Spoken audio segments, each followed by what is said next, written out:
Rodriguez sur l'Olympique Lyonnais, c'est quelque chose qui... Vous êtes surpris? Moi, non, je ne suis pas tellement surpris, mais ce soir, j'ai une petite pensée pour les supporters lyonnais. Ils sont nombreux, c'est un club historique. Et moi, ce qui m'interpelle, c'est l'addition des tristesses. C'est ce que disait quelque part Raymond tout à l'heure. C'est dans la même semaine le passé dans ce qu'il a de plus glorieux et maintenant, malheureusement, de romantique, et le passif. Il y a le passé d'un côté, le passif. Le passif, c'est cette rétrogradation qui n'est pas si surprenante qu'on a quand même vu venir, parce que les éléments n'ont pas été fournis à la DNCG. Et ces gens-là, c'est leur métier, ils savent ce qu'ils font. Il faut leur faire confiance, et Philippe a raison de souligner leur indépendance. Et la deuxième chose qui m'interpelle, c'est les similitudes que je remarque entre John Textor et Donald Trump. Bah oui, je trouve qu'ils se ressemblent, pas physiquement, mais en tout cas dans le comportement, dans l'aplomb, et dans le fait de ne pas toujours tenir compte des faits. Ce sont des gens qui vendent beaucoup de l'argent, qui en récupèrent aussi, ils essaient de faire des profits, c'est leur métier, je comprends, mais ils vendent du rêve, ils vendent des fantasmes, et au bout du compte, ça fait beaucoup de déceptions. Et la dernière chose, c'est la suite.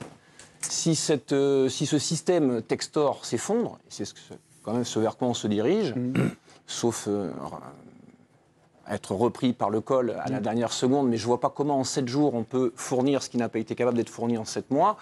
C'est qui va reprendre ça, passer derrière Jean-Michel Aulas? Mais ça appartient déjà à un fonds d'investissement, là. Parce que lui, c'est le faux propriétaire. Oui, mais il va falloir quelqu'un, Hervé, il va falloir quelqu'un pour incarner. Oui, mais Arès, par exemple, c'est Arès. Excusez-moi, c'est pas grave si j'ai pas la réponse, mais est-ce qu'on peut me la donner quand même, la réponse? Moi, je vais te la donner. Dans un mercato d'hiver, il y a la possibilité, dans la situation où se trouve Lyon, que 7 à 8 joueurs arrivent pour augmenter le niveau de l'équipe. Je n'ai pas la réponse, là. Non, vous n'avez pas la réponse, mais vous n'aurez pas la réponse. Je dis très volontiers, et sans être ironique, que les gens de la DNCG, ce sont des gens compétents. Mais même quand on est compétent, on peut se tromper. Et pour moi, ce mercato d'hiver, ça a été une erreur. Déçu le président, déçu également Olivier Rodriguez, déçu les supporters des Bad Gaunes, communiquer en général, ça communique comme ça, il y a de la colère et de la déception. Ouais, c'est ce qu'ils ont déclaré aujourd'hui après que Lyon soit effectivement relégué en Ligue 2. Après de nombreuses difficultés avec John Textor et malgré une dernière tentative désespérée en début de mois d'obtenir un échange avec lui, nous sommes navrés de constater que nos craintes sont confirmées. John Textor n'a jamais été et ne sera jamais l'homme de la situation. Ce supporter de Botafogo doit maintenant disparaître du pays lyonnais.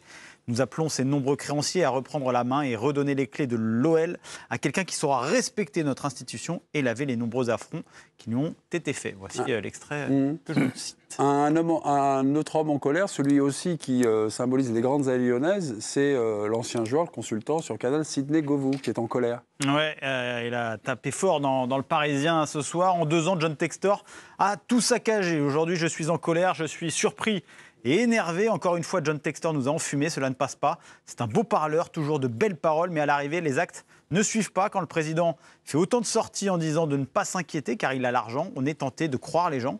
Aujourd'hui, il n'a plus aucune crédibilité à mes yeux, zéro. Même si ça devait passer dans 3 semaines, il n'a aucune crédibilité pour être président d'un club comme l'OL. Mais ces mecs-là sont là pour faire du business, pas avec leur argent, et se foutent complètement de nous. C'est une réalité. Si l'OL coule demain, il retournera à Botafogo. Il fera les mêmes conneries avec Botafogo. Olivier Rodriguez. Oui, un dernier mot avec un petit jeu de mots. Je suis toujours surpris quand je vois des millionnaires ou des milliardaires qui ont des problèmes d'argent. Il y a un moment donné, j'arrive pas à conceptualiser. Mais pour le montage financier, en essayant de ne pas être trop en rasoir et d'être le plus clair possible, en fait, John Textor a racheté l'Olympique Lyonnais à Jean-Michel Aulas, mais également avec des partenaires financiers. On appelle ça des fonds. Alors on peut les appeler les fonds vautours ou pas. Voilà. Et c'est Arès qui a mis, on va dire, qui possède finalement le plus d'actions possible, le plus, avec 400 millions mis. C'est le fonds Arès finalement qui est le véritable propriétaire. John Textor n'est que finalement l'un des représentants. Bien sûr, il peut prendre un coup de chausson à tout moment, parce que c'est eux qui peuvent, au final, c'est eux qui décident, c'est eux qui ont l'argent, c'est eux qui ont le club, en quelque sorte. Maintenant, je ne sais pas si dans le laps de temps, aujourd'hui, entre la future commission d'appel qui aura lieu, ça se passera quand, on ne sait pas exactement quand ça va avoir lieu. Dans les 6 jours maintenant pour faire appel par rapport à la décision. Donc c'est à minima après 7 jours, et certainement un peu plus, parce que j'imagine qu'ils vont arriver avec un dossier, à moins que le dossier soit le même et que là ça passe, alors on ne comprendrait plus rien. Ça paraissait complètement invraisemblable. Donc aujourd'hui, il va falloir travailler un minimum de défense. Alors est-ce que la possibilité, par exemple, pour Arès, c'est de récupérer le bébé et virer Textor à mettre quelqu'un? J'en sais rien.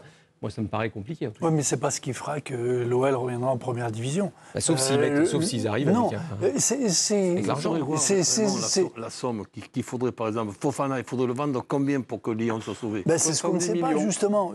Non, on n'a pas les attendus de la DNCG. On ne sait pas ce qui manque. On ne sait pas ce qui manque. On ne sait pas pourquoi. On ne sait pas. Est-ce qu'ils ont mis, ils n'ont pas voulu accepter les capitaux de Régis vous a dit, Botafogo. quand j'ai prononcé la somme de 175 millions d'euros, Régis Dupont qui suit nous dit c'est vraisemblablement un peu plus que demandait, donc beaucoup plus que demandait. Donc oui, mais pour le moment, on n'en sait rien. Mais l'idée de ces fonds, de ces capitaux, de ces associations, je sais pas, j'allais dire de malfaiteurs, de bienfaiteurs, de bienfaiteurs, de bienfaiteurs. Qui rachètent des clubs, c'est pour faire quoi? C'est pour faire du bénéfice. C'est pour le revendre. Ils ne peuvent pas accepter qu'un produit qu'ils ont acheté pas des philanthropes, 700 ou 800 millions, je ne sais plus combien, tout d'un coup, il soit dévalorisé. Ils vont le revendre à qui? Alors, eux, leur échéance, elle est sur 4-5 ans, normalement, peut-être plus. Ils disent, on va revendre à ce moment-là. Mais qui va leur acheter au prix où ils l'ont acheté? Surtout les emprunts, Personne. parce que les emprunts de Textor, c'était quoi, 15, 16, 17, 18%? C'est comme l'arrivée de CVC, le mariage avec la Ligue. En fait, c'est pour valoriser un produit, parce que comment réfléchissent ces gens-là? C'est que la France est un marché de 60 millions de personnes, et qu'il y a un potentiel sur les droits télé et sur la valorisation. Vous avez hésité quand vous avez dit les droits. Non, mais justement, c'est-à-dire qu'aujourd'hui, des fonds comme ça qui regardent, je veux dire, Olympique Lyonnais, c'est d'eau dans un ensemble de choses. Ouais. Donc ils sont là sur des échéances à 5 à 10 ans, ils ont tablé sur quelque chose. CVC, c'est différent, puisqu'ils ont préempté à vie sur 13% du chiffre d'affaires. De rien. Chiffre d'affaires. Bon. Et eux, ils sont obligés de rester un peu, de toute façon, parce que maintenant qu'ils sont là, ils sont là. En revanche, les fonds, ils peuvent se dire, bon, perdre ses profits, en fait, on s'est planté, on est parti sur un truc, ça marche pas, il n'y a plus de valorisation, on sort. C'est ça, en fait, le risque, c'est que ça peut arriver à tout moment. Donc c'est là, en fait, où il faut y avoir une réflexion. Et c'est vrai que moi, je regarde ça avec beaucoup de sympathie, les réactions, que ce soit des Gones ou de Sidney Govou ou des autres, mais John Textor, que ce soit lui ou un autre, je veux dire, la personnalité du bonhomme va changer, la façon de présenter les choses va changer. Il fera peut-être moins des... Mais le règle du jeu n'aura pas changé. Mais en tout cas, le mode de fonctionnement du financement de ce club aujourd'hui ne changera pas. Il y a un côté Lopez.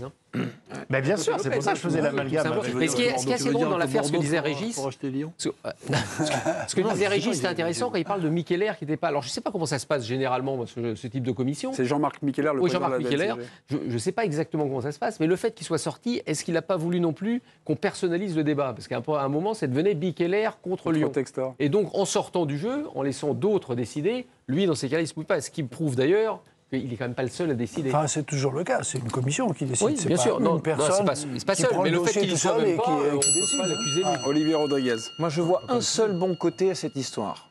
Un seul. C'est beIN Sport qui fait une bonne affaire parce qu'il y a un derby ASSE Lyon sur la Ligue 2 l'année prochaine qui va valoir son pesant de cacahuètes. Ouais. Et j'ai une petite, j'ai envie de tendre la main à John Textor qui a l'air un peu dans le besoin. Et j'ai envie de lui dire, John, j'ai une solution pour toi, rachète les Girondins de Bordeaux. Oh non, merci beaucoup.